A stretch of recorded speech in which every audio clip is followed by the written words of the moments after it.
Whilst in uni, I got very burnt out with reading in the time that I've been off, which is like over a year at this point. I haven't really picked up a book for pleasure reading, which is something that's very unusual for me. Like, I have been reading online novels and fan fiction on places like Wattpad, but I haven't been reading any of the, let's be honest here, hundreds of books I have in my house. I was the sort of kid that asked Santa for books instead of toys and for Christmas, and I used to save up pocket money to buy books at the local bookshop, which is now a Wetherspoons, but most of the books that are actually mine in this house are real big fantasy tomes, and starting with something like that is kind of intimidating. So I'm going to start with the little kids books that have been passed down through me to both my sisters, who are now too old to read them really. It feels a little weird, but I think that starting with something that feels easy is going to be very helpful in getting me back into reading for pleasure. And so this decision started me reading every Thomas the Tank Engine book that we have here. So like, if you can ignore this mess here, I thought that this pile here was all of the Thomas books that we had in the house, and then I got to put them all back in the bookcase after reading them, and I find that there's this huge book and then my sister's destroyed the spine off at some point. We've got an annual from 2010. We've got a sticker book.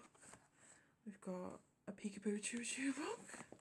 We've got Edward's Brass Band, and we've got an annual from 2011. So like, it's not even started. It's not even started. It's so hot today, and I've only just decided to take this off. I don't know why. And now the only one left is the biggest one. It's going to take forever to read this.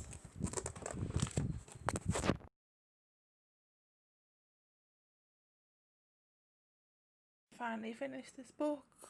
I finally finished the book. After reading all of those books, the first thing I want to say is that I didn't realise how many we still had in this house. And some of them are literally from when I was a child, because the publishing date is like 1988 and the newest is from 2011. Reading all of these books though has really reminded me of when I was doing that as a child and watching the old VHS tape of Thomas the Tank Engine that Ringo Starr voiced. A lot of the stories involved introducing characters for the first time, sometimes with more famous characters as support, which is something that I found interesting. It's also kind of amazing the amount of engines that are either employed because the Sodor railway is in crisis or because they themselves are in crisis. There's also a lot more female characters in the series than I remember there being, but then it has been a really long time. The books prioritise recognising dangerous situations such as potential rock falls and collisions by showing the importance of following rules and taking advice from people who know more than you. Something important for children, especially around trains and railways, but also something that as an adult is important for living in society. We live in a society, don't you know? Within the stories, rules aren't authoritarian. In fact, on more than one occasion, engines stand up to wrongs and cause changes to authority figures, like the Fat Controller's decisions and rules. The importance of a punishment being fair is also talked about. It champions hard work no matter how little respected the job is by society at large, showing that lesser jobs are important for the wheels of society to turn. If not everyone can be an outstanding hero, then you can be an everyday hero. It tells you that you should derive your self-esteem from valuing your own personal skills rather than the views others have of you, that you should keep promises with others. Thanking people properly is important, and that asking for help isn't weak. In fact, it's sensible, as Percy says to Edward directly in one of the stories. A common theme in the Thomas books is bullying, and this takes many different forms. Often when a new train arrives on the island of Sodor, misunderstandings and jealousy can lead to bullying. There's also the fact that everyone refers to Sir Topham Hatt as the fat controller rather than by his name to distinguish him from the thin controller, which is something that has its own issues. Though he personally doesn't seem to be bothered by this nickname. But there are 3 issues that are unique to the island of Sodor that can also be seen to mirror issues in our own sentient trainless world. Tender engines are often shown as believing themselves to be more important than tank engines and above doing certain jobs that they deem as menial, something that mirrors class divisions. Tender engines are bigger and capable of going at higher speeds, like Gordon, who pulls the express train, but their arrogance is shown hurting them and the other trains around them. Although the engines and trucks have to work together to deliver freight on the island of Sodor, trucks are the common cause of problems and accidents on the rails, either by pulling mean pranks or actively refusing to listen to engines, and they are often portrayed as bad influences that the engines need to learn not to be led astray by. Though there is a story in which Vector the truck shows that his angry outbursts are due to his fear of the unknown, which shows that the engines have prejudices against trucks and that this naughtiness isn't something inherent to them. Trains with different looks, such as Duck the Great Western Engine, are shown being made fun of for looking differently, but the biggest cause of tension on the island is between diesel engines and steam engines. This could be seen purely as the tension between tradition and technological innovation, but in a world of anthropomorphic trains, it's never going to just be that. As a child, I remember how nasty Diesel, the diesel engine, was to other engines, and he certainly is shown behaving very badly to others in the stories, but this is often because of jealousy. There's a story where a steam engine receives an award for breaking a record, and Diesel's sad and causes havoc because his record breaking hasn't been acknowledged, which I think says something about him feeling overlooked and unloved by people and engines around him. Various steam engines are shown speaking badly of diesel engines that they either don't know very much about, like when Daisy first arrives and is mistaken for stealing carriages, but it's just a mistake. But Bill and Ben are the worst for this. They openly talk about not wanting to work with diesel engines and actively pull pranks on diesel engines like Mavis. The diesel to get the worst treatment from Bill and Ben is Boko. Bill and Ben go around calling him the Diesel after mishearing that he was Diesel, and although they later apologise for saying something this hurtful, it's still weird behaviour. When James is introduced, he's the only red engine in the crew, and he talks pretty extensively about being proud that he's red, and although he talks about being bored with being red in one story, something that leads to him being covered in planted flowers, which he later also grows bored with and goes back to being red. During this, he's never not a red engine. He's a red engine with flowers. In a world where up to this point the majority of engines have either been green or blue painted, something that makes James really stand out. I think that the series really teaches us things like we should love who we are for how we are and not judge each other for being from a different group. Valuing the elderly is also a strong theme in the books, with the particularly disturbing tale of Trevor coming quickly to my mind. He's a very old engine that's sent to the scrapyard to be scrapped because people think he isn't useful anymore, but he gets saved by a local vicar and becomes part of the village fete. Another important thing that the books teach us is the importance of forgiveness, but not forgiveness without good reason. Engines bully one another, they're mean, they pull pranks, are arrogant, and they cover fear with anger or dismissal of others. But to be forgiven, they have to show regret for what they've done and give good apologies, which allows space for redemption of characters that have acted badly in the past. Diesel is allowed to return to the railway after he becomes a better person, a better engine.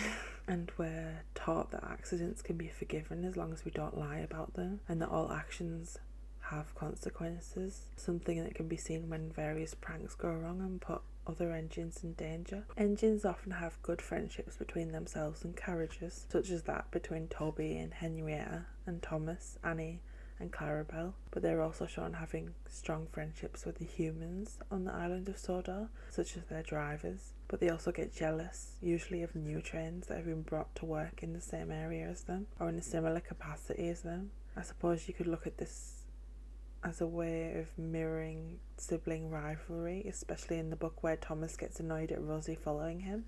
The books also prioritise sticking up for others in worse positions than you and being determined, traits that I think are very important in this world that we're living in, with all of the inequalities that we're experiencing and are surrounded by. At various points throughout the books, engines are referred to as sick or ill when they are experiencing mechanical faults, which is something I think would be helpful for children to understand illness in people around them. After all, the body's just like a machine. Things break. Just like Edward needs parts replacing because they get worn with time and engines get damaged and need repairs, so do we in our own way. Engines are also restricted by having to use the rails, where characters like Harold the helicopter and Bertie the bus have more freedom in their movement, but all of these modes of transport are considered to be of equal use in keeping the humans of the island happy. Gordon is derailed in one of the stories and has to rely on friends to come and help him back onto the track.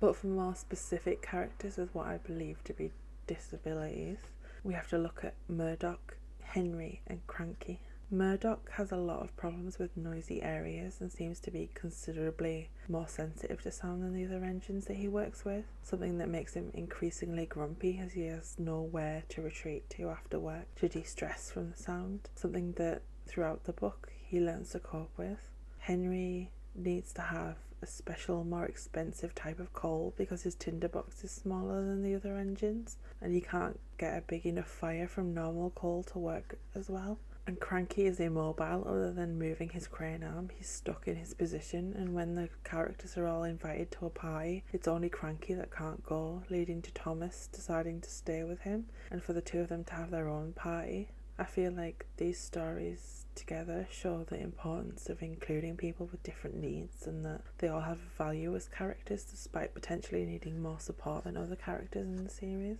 When the engine called Duck is introduced to the island of Sodor, he asks to be called Duck rather than his official name, and this struck me because everyone has the right to be their own self and go by the name that they want to, and other people should respect that choice as everyone does for Duck, something that can happen in real life as well as in the island of Sodor. In conclusion, reading all of these books took me about 4 days in total, but writing up the script took me a lot longer. I think it's been like 2 weeks at this point. I've also been experiencing pretty strong burnout when it comes to writing, but hopefully this series will help with that. I'm also grateful because doing the reading has reminded me of just how much I like the character of Toby the tram engine. Let's be honest, he's too precious for this world.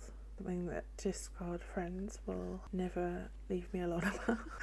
And my memories of it haven't been tainted by suddenly realising as an adult that there's something terrible about them. And like being obsessed with Thomas the Tank Engine is like an autistic stereotype that apparently I was showing 19 years before getting diagnosed. I'd like to see more diversity in the human characters within the series, but considering the fact that the newest book that I have available to me is from 2011 and the original books were written in the 40s and 50s, most of them, I think it's something that they might have addressed since 2011. The next series of books that I'm going to be looking at are the Mr. Men Little Miss series of books, because we have quite a few of them as well.